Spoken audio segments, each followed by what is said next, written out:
ሰሉ አለ ነብይ። ይህንን መልእክት ለአርሴናል ደጋፊዎች አድርሱልኝ እባካችሁ። አላህን ፍሩ፣ ዲናችሁን አትሽጡ።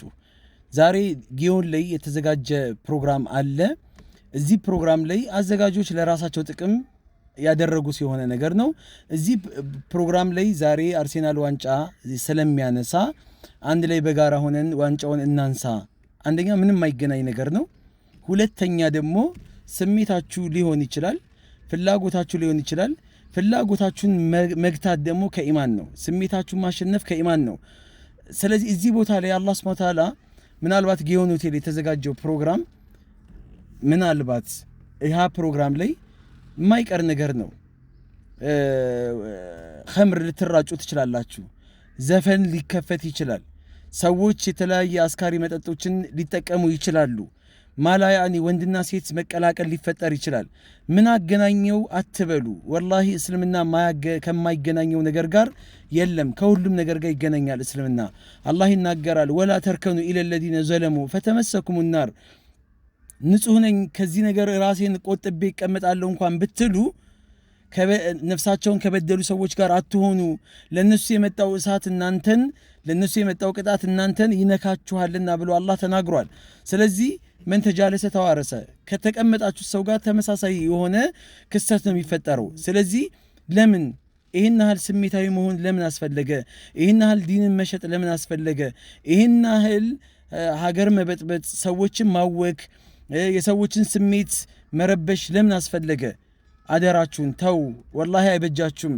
አላህ በል ቱእሲሩነ ልሐያተ ዱንያ፣ እናንተ የዱንያን ህይወት ታስመርጣላችሁ ከአኼራችሁ።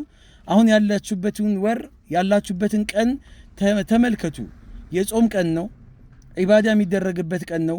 ምድር ላይ ካሉ ቀናቶች በአጠቃላይ የተከበሩ የላቁ ቀናቶች ናቸው።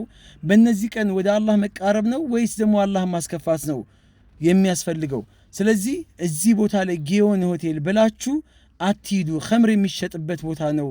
ኸምር የሚከፋፈልበት የሚጠጣበት ቦታ ነው። እንደዚህ አይነት ቦታዎች ላይ ደግሞ መገኘት የእርግማኑ ተካፋይ ነው የሚያደርገው። ስለዚህ ምንድን ነው የምትጠብቁት? ደስታም ልክ አለው እኮ፣ ሐዘንም ልክ አለው፣ ስሜትም ልክ አለው። የሰዎች መነገጃ አትሁኑ። የሰዎች የገንዘብ ማግኛ ሰበብ አትሁኑ። ለምንድን ነው ሞኝ የምትሆኑት? በፈለጋችሁት መንገድ ተረዱት። ይህን መልእክቴን የሚገባው ሰው አንድ ሰው እንኳን ከዚህ መካከል አንድ ሰው እንኳን ከተረፈ፣ አንድ ሰው እንኳን ሰበብ ከሆንኩኝ ብዬ ነው ማወራው። ስሜቱ ያጠቃው የሆነ ሰው ከባድ ነው። እንደዚህ አይነት ሰው፣ እንደዚህ አይነት ወንጀለኛ ሰው የለም። አፈራአይተ መን ኢተኸዘ ኢላሃሁ ሀዋሁ ወአደለሁ ላሁ አላ ዒልሚን ወኸተመ አላ ሰምዒሂ ወቀልቢ። ስሜቱን አምላክ አድርጎ የሚገዛን ሰው አትመለከትም ይላል አላህ።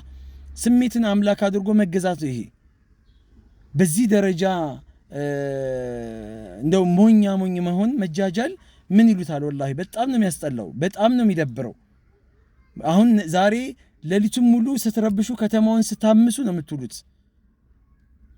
ካሁንኑ ሰዎች የዛታችሁ ነው፣ ልብስ ገዝታችሁ አዘጋጅታችኋል፣ ምናምን የሚደረገውን ነገር ሁላ እናንተ ታውቃላችሁ፣ አድርጋችኋል።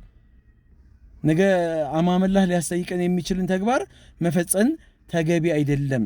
ከትንሹ እስከ ትልቁ ድረስ ሁላችሁም አላህን ልትፈሩ ይገባል። ይሄ መልእክቴ ነው። የሰማ ይሰማል፣ ያልሰማ ደግሞ እንግዲህ አላቅም። ፈኢን ለም የስተጂቡ ለክ ፈዕለም አነማ የተቢዑነ አህዋአሁም። እሺ ማይሉህ ከሆነ ይላል ለነቢዩ ዓለይሂ ሰላም፣ እነዚህ ሰዎች ስሜታቸው እንደሚከተሉ ልታውቅ ይገባል ብሏል። ሰላሙ አለይኩም ወራህመቱላሂ ወበረካቱ።